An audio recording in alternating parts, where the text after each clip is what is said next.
ओम येनाक्षर समाम्नायमधिगम्य महेश्वरात् कृत्स्नं व्याकरणं प्रोक्तं तस्मै पाणिनये नमः। वाक्यकारं वररुचिं भाष्यकारं पतञ्जलिं पाणिनिं सूत्रकारं च प्रणतोऽस्मि मुनित्रयम्। अज्ञानतिमिरान्धस्य ज्ञानाञ्जनशलाकया चक्षुरुन्मीलितं येन तस्मै पाणिनये नमः।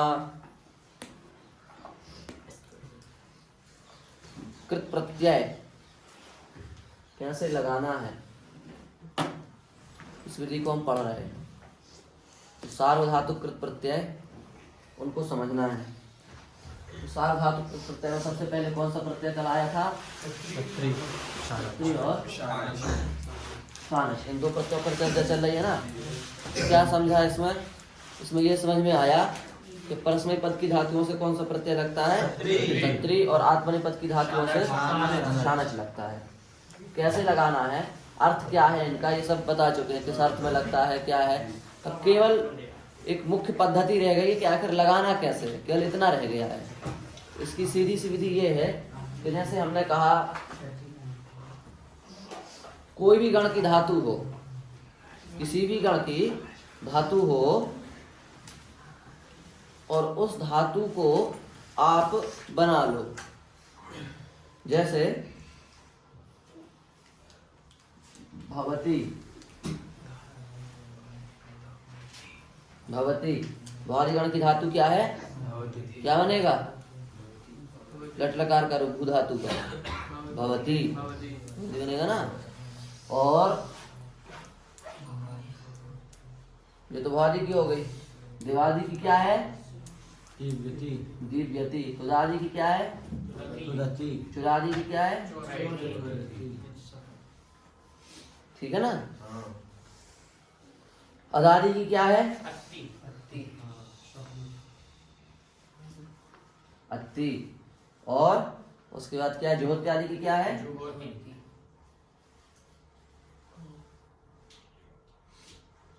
ऐसे मतलब फिर अंति ले लो, है ना। अंति ठीक रहेगा, तभी उसको स्थान पर अत करेंगे तो ज्यादा अच्छा रहेगा। क्योंकि ऐसे स्थिति चेंज हो रही है ना हर जगह। बहुवचन का बना लेते हैं ना, फिर बहुवचन से सत्री आसान रहेगा। ठीक है। अत्ति की जगह हमने कर दिया अदंती। जोहोती की जगह हमने माने बहुवचन में रूप बना रहे हैं हम। ठीक, कहने का तरफ सीधा सीधा ये है बहुवचन का रूप। भू धातु क्या बनेगा इसका? जुहवती। स्वादि क्या बनेगा? चिन्वंती। उसके बाद और कौन कौन से बचे हैं? रुधादि का क्या बनेगा? रुंधंती। और तो और क्या है? हाँ, क्रियादि का क्रीडंती। और बस हो गए ना 10? 9 हुए। एक और बचा है। क्या बचा है? गादि, दिवाली, तुदादी, चुरादी, अदादी, जुहोत्यादि, तनादि बची है। ये हो गए 10 गण की 10 धातुओं के 10 रूप हो गए ना। ये किस गण की धातु का रूप है? द्वादि की। ये देवादि की, ये तुदादि की, ये चुरादि की, ये अदादि की, ये ज्योत्यादि की, ये तो मत बोलना। हाँ बोलो तुम लोग। ये किस गण की धातु की है?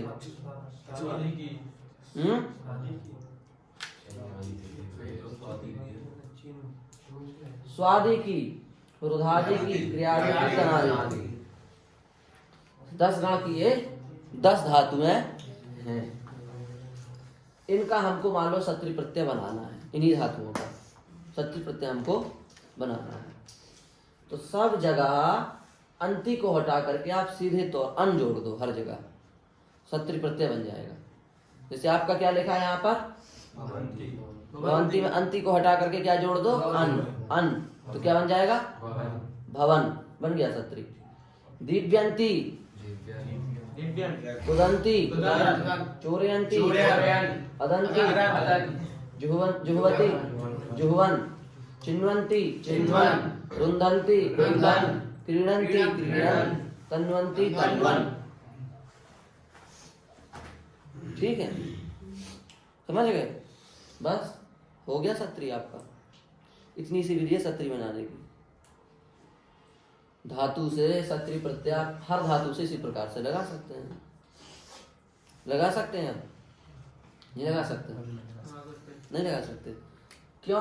अब जैसे हमने कहा पठन की, पठन सत्री प्रत्यय लेकर के उसमें क्या बचता है, किसको क्या आदेश होता है ऐसा? ये इसमें कुछ नहीं है, इसमें क्या है?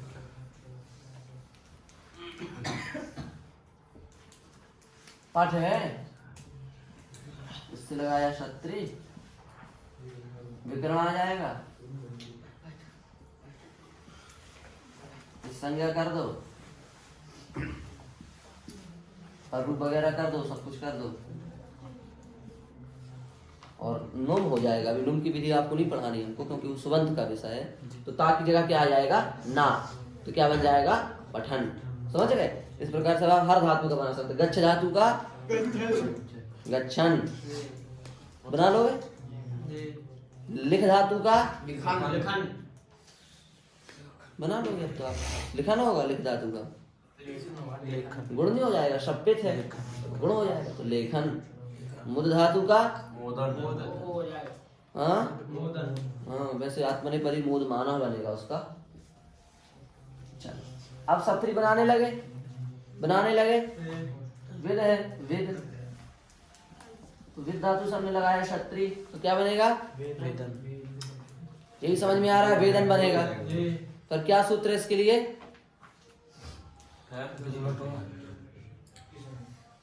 सत्री प्रत्यय में विद धातु के लिए विदेश चतुर वसु।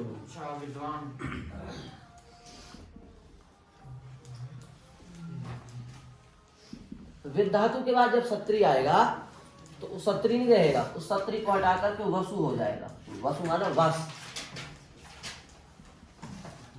ये एक विशेष धातु उसमें, विद धातु। इससे सत्री सीधे नहीं लगता, सत्री को हटा के क्या आ जाता है? वसु। विदेह चतुर वसु।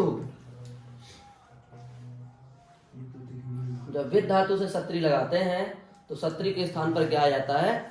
वसु। वसु का क्या बचता है? वस। विद में जोड़ दिया हमने वस, तो बन गया विद्वस। ये बनेगा इसके सत्री प्रत्यय का रूप। क्या बनेगा? विद्वस। ये अपवाद है चतुर वसु। हो गया?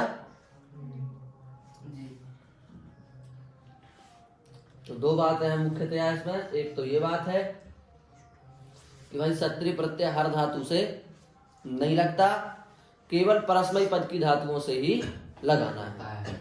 आत्मनेपद की धातुओं से कौन सा प्रत्यय लगेगा? सानच। तो सबसे पहले जब आप किसी भी धातु में सत्री बनाओ तो पहले देख लो इससे लगाएंगे कि नहीं लगाएंगे। इसमें नहीं लगेगा, केवल एक अपवाद है इसका, इसमें वस लगेगा। वस। विदेश चतुर वसु। विद धातु से परे सत्री को वसु हो जाता है। कोई समस्या सत्री में यार? वसु क्या होता है? इसमें शब्द क्यों नहीं होता, विकरण क्यों नहीं आता? अब सत्री के स्थान पर वसु आ गया जी। तो वसु तो तीन से कुछ भी रहा नहीं, तो विकरण कैसे आ जाएगा यहाँ? क्या आएगा?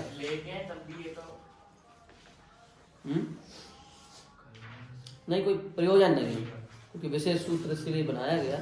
अब इसमें दूसरा कार्य करने का कोई प्रयोजन नहीं आता समझ में। इस प्रकार से किसी भी धातु का सत्री बना सकते हैं, पर ध्यान रहे, बार बार कह रहे हैं सत्री उन्हीं धातुओं से लगेगा जो परस्मयी पद की है। आत्मनेपदी से सत्री नहीं लगाना। जैसे अपन ने यासुट सियुट पढ़ा था ना, उसमें क्या बताया था? यासुट लगता है परस्मयी पद की धातुओं से, सियुट लगता है आत्मनेपद। ऐसे ये सत्री लगता है परस्मयी पद की धातुओं से और सानच लगता है आत्मनेपद की धातुओं से। अब हमने सानच लगा रहे हैं, सत्री तो हमारा लग गया। अब सानच प्रत्यय कैसे लगाएं? सानच। तो सानच के लिए सबसे पहले बात तो ये है कि सानच में क्या बचेगा? एक संज्ञा करके आन। आन बचेगा ना। अब वो जो आन है, हाँ हाँ कितना तो है ही, तो आन है, आन। ठीक है। तो जैसे हमने मान लो शानच प्रत्यय पढ़ दो। शानच सानस प्रत्यय आ गया। तो सानस प्रत्यय में किन धातुओं से लगेगा? आत्मनेपदी धातुओं से लगेगा। ठीक है, ये जो आत्मनेपदी धातुओं से सानस लगेगा, इस आत्मनेपदी धातुओं को दो विभाग कर दो।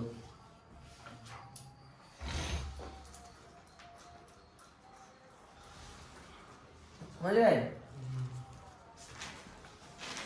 अदंत अनदंत। ठीक है, जैसे एध और जैसे सुनु।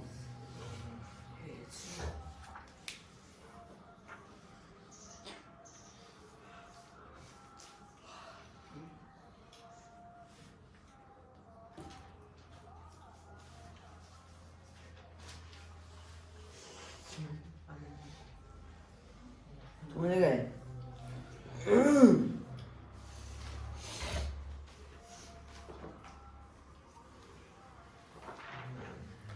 आ गया समझ में इतना? सानच किन धातुओं से लगता है? आत्मनेपद की धातुओं से लगता है। आत्मनेपद की धातुएं कितने प्रकार की हैं? दो प्रकार की हैं। एक क्या है? अदंत, दूसरी क्या है? अनदंत। चार गण की धातु में जो होंगी भौरी, दिवारी, तुदारी, चुरादी, ये क्या हो जाएंगी? अदंत हो जाएंगी। बाकी धातुएं क्या हो जाएंगी? अनदंत हो जाएंगी। सामान्य रूप से तो यही है, सामान्य रूप से तो यही है ना। तो जितने भी अपनी अदंत धातुएं हैं, इन अदंत धातुओं से अपन को क्या करना है? जब सानस प्रत्यय लगाएंगे तो मुम आगम कर, मुख कर देना। मुख क्या कर देना है? मुख। सूत्र क्या है इसका? आने मुख। किसको करना है? जैसे देखो हमने लिखा एध, ठीक है, एध लिखा और आन लिखा, सानस कर दिया। सानस का क्या बचा? आन। अब इसको मुख हो जाएगा, एध मुख आन। मुख का बचेगा माँ, एध माँ आन, मिला दो एध माना। अदंत धातु को मुख का आगम करना है। हाँ ये अदंत अंग में गुरु जी हाँ विकर्ण सहित हो जाएगा। हाँ, एध माना। धापुरा विकर्ण नहीं लगा है? अरे भाई जब विकर्ण ना हटा दोगे तो फिर पूरा फिर अदंत कैसे मिलेगा? फिर तो हलंत नहीं हो जाएगा। विकर्ण बना के लगा के जो अंग बने उस पे लगाना है ये सारा। हाँ, अदंत अंग को मुख होता है आन परे होने पर। और दूसरा उदाहरण देते हैं एक और आपको।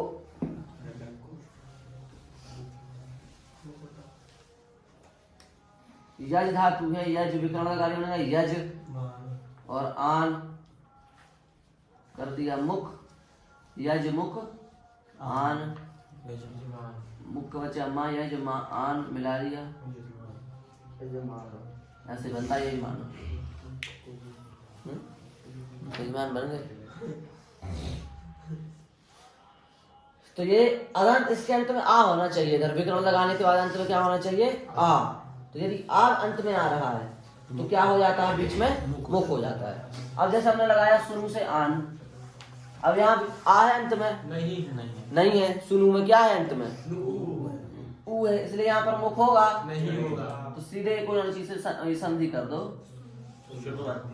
सुन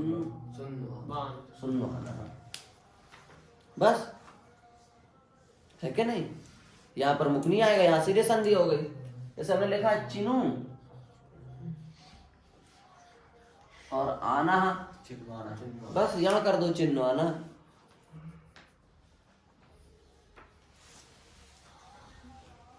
समझ में आ गया? तो आत्मनेपदी धातुओं के दो विभाग कर दो, एक अदंत बना दो, दूसरे को अनदंत बना दो।